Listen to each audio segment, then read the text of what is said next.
quick reminder, if velocity is non-negative, then the area under the velocity curve gives distance traveled. We're going to use that in this next example, which is very likely to be something like what you will see on the AP test. There's a really good chance you could see a problem like this. So I know that a car is traveling on a straight road, and I have a graph of its velocity. And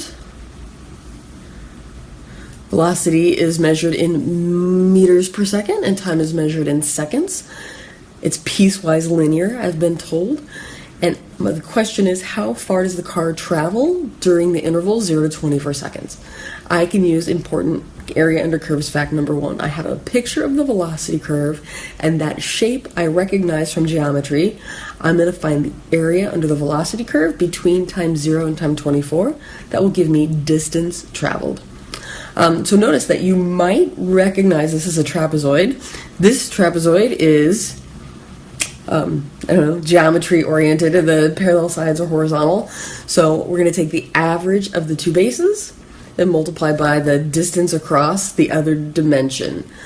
Notice, if you didn't recognize this as a trapezoid, you could split this area up into a triangle and a rectangle and another triangle, and find the three areas separately and add them up. That works too. But I'm going to find my area here is going to be the distance across the base that's on the top is the difference between 4 and 16, that's 12, plus the distance across the bottom base, that's the difference between 0 and 24, is 24. I'm taking the average of the two bases, and I'm going to multiply by the distance between the two bases. In this case, that's the height. So I see the y coordinate of both those points is 20. The height of this trapezoid is 20. So that gives me, no obligation to simplify this, but I'm going to multiply 36 times 10, 360. What are the units what are the units going to be? They're going to be velocity, distance times, speed times time units. So if you imagined these were little tiny rectangles and you were multiplying length times width to get the area, the length is measured in seconds. The height is measured in meters per second. So I'm going to multiply meters per second by seconds to get 360 meters.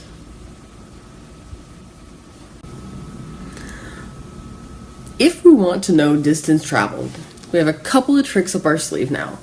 If the velocity is constant, we can just multiply rate times time equals distance. If velocity is not constant, we can use this new area under curves fact. And if the area under the curve happens to represent some shape that we know how to find the area of, we can find distance traveled by finding that area. But it's going to depend on how many different area formulas we know, and whether the velocity we have actually traces out a shape, a curve under which we can find the area. So we're working up to a big punchline in 5.3 and 5.4. But for now, that's what we have. Our next best option, if we have a velocity curve and we graph it and we still don't recognize the area underneath, we can do our best to approximate the area underneath. And it turns out that this process that we use to approximate is going to lead us to, spoiler alert, lead us to a process that we can use to find the area under any curve, no matter how complicated it is, or whether or not we know an area formula. But for now, this is going to be our best bet. What if we acknowledge we're not going to find an exact answer, but how could we approximate the area under a curve, specifically the area under a velocity curve, to figure out distance traveled? So one way to approach this is we can cover up the area as much as we can with rectangles. We might use rectangles because it's very easy to compute the area of a rectangle, base times height. And so to do those multiplications, base times height, and just add together a bunch of areas of rectangles is not mathematically complicated. So look what happens when we do that. When we decide to approximate an area using rectangles, we need to decide how many rectangles do we want to use. If we use more rectangles, we'll have a better answer, but it takes a lot more multiplying and adding. So number one, how many rectangles?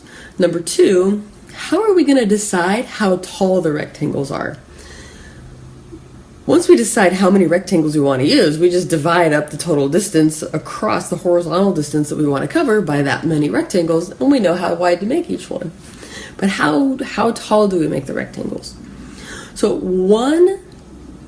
there's lots of different ways, there are infinitely many ways you could do this, but 3 that are commonly used. I'm going to tell you about 3 that are commonly used. You could have the rectangles touch the curve under which you're trying to approximate the area, at the top left corner of the rectangle.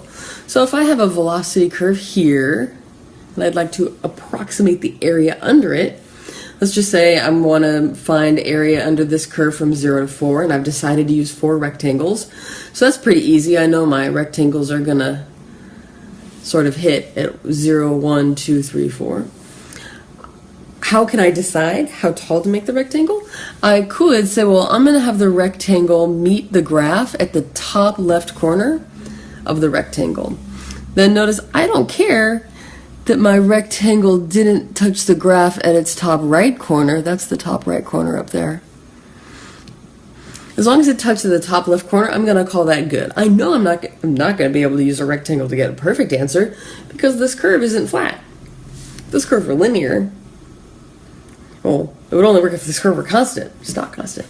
So I acknowledge I'm going to have some error. I'm just going to pick, and I've decided that in this case my rectangles are going to touch the curve at their top left corner. So the way I do this is I ask myself, well, that first rectangle, it's going to cover the horizontal distance from 0 to 1. So I ask myself, what's the leftmost point in that interval? Well, the leftmost from 0 to 1 is 0. So that's the input, that's the x value I use to compute the y value, which is going to be the height of my rectangle. So in this case, it's the time value. I'm going to use a time value 0 in the velocity function. I'm going to decide that it's going to be 1/8 times 0 squared plus 1. That's how I decided to make this rectangle 1 unit tall, because the velocity at time 0 is 1.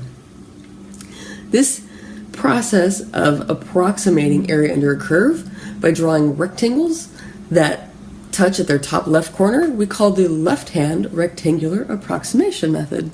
But everyone will soon be calling it LRAM. That's mostly what we say, LRAM, for left-hand rectangular approximation method.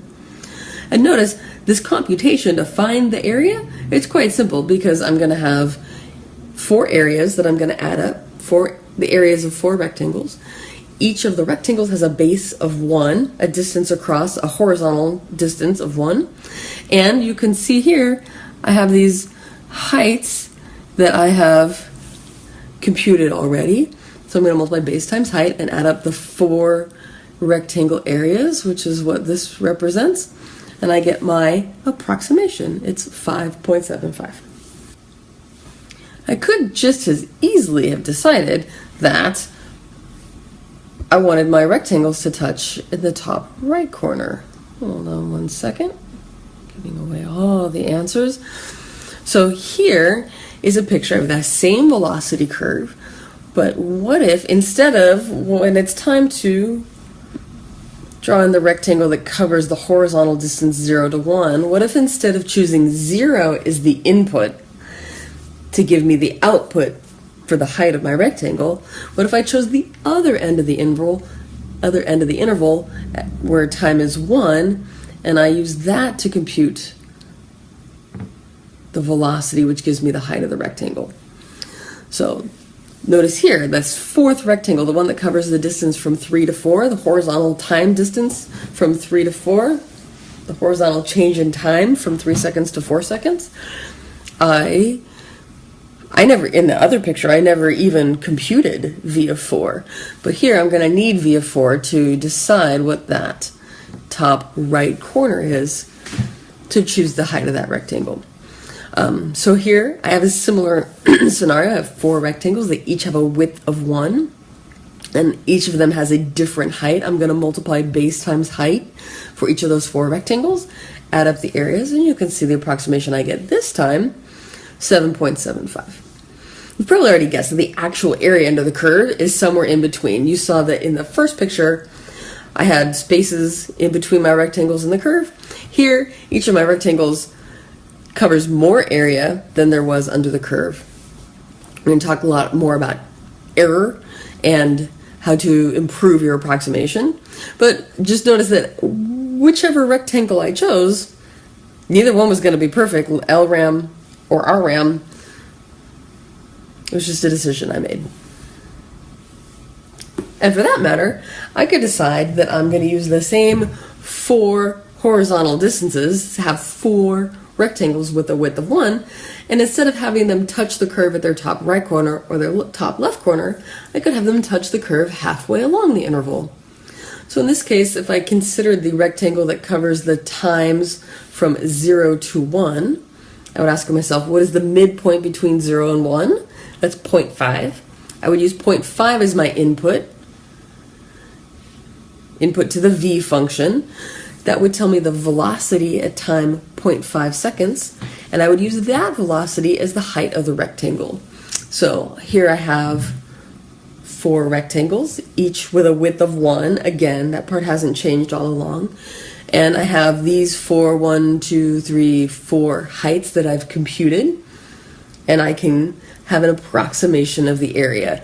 You can see this approximation is between the 2 that we have, and we can talk about when midpoint approximation might be more accurate or less accurate than LRAM or RRAM. But, well, lots of things. If I really wanted to make my answer as good as possible, the best way to do that is to use more rectangles. All right. So once you've decided that you're going to use rectangles to approximate the area under the curve, you have 2 big decisions to make. You need to decide how many rectangles you're going to use, and you're going to need to decide how you want to have those rectangles touch the actual curve.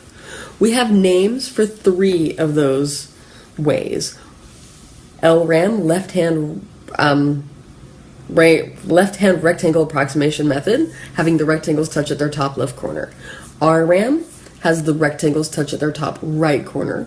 And MRAM, midpoint rectangle approximation method, has the rectangles touch at their midpoint. It sounds like it's an arbitrary choice, and you could study lots and lots of reasons about why to use one or another over the other options. Since it seems so arbitrary, you need to know that it's going to be very, very clear on the AP test. When they ask you to use rectangles to approximate area, they will very clearly specify whether you should have the left, right, or midpoint of the rectangle, left, right, or midpoint of the interval, compute the height of the rectangle, and they will be very specific about the number of rectangles you should use in your approximation. If you think you're supposed to use rectangles to approximate the area, but you haven't been told how many rectangles to use, and you haven't been told where they should touch, it is not an approximation problem. You were probably supposed to find an exact answer. So in the next video, we'll practice drawing in some of these rectangles.